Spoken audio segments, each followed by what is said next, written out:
Hello, I'm Sondra Coleman. And some years ago, some friends got together and talked me into putting some of my tips into a booklet that I had written years ago.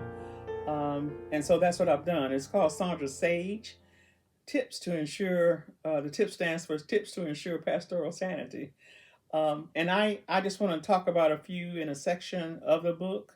And I'll be doing this periodically that you can respond to, you can add to. It's not an exhaustive list, or you may have your own. So these are just lessons I learned in my early years in ministry and that I just wanted to share that I wrote down to kind of remind myself and to um, know that I'm not perfect and sometimes I'll mess up, but some things to keep me on task. The next tip would be people look at their leaders to exhibit leadership.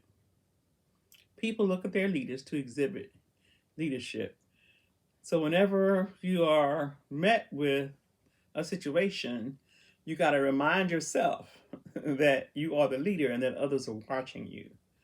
And you have to take the higher road and be a leader and let them know who the leader is instead of acting unlike a leader.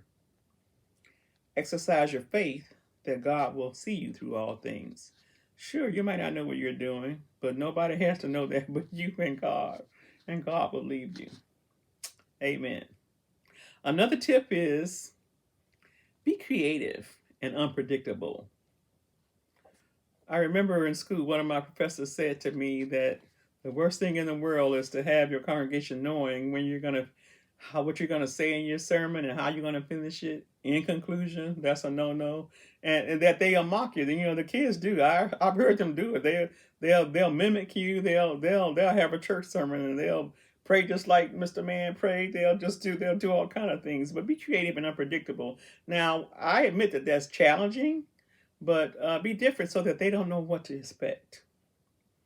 Lead like Christ, you never know what he was going to say or come up with, but he always just brought it through.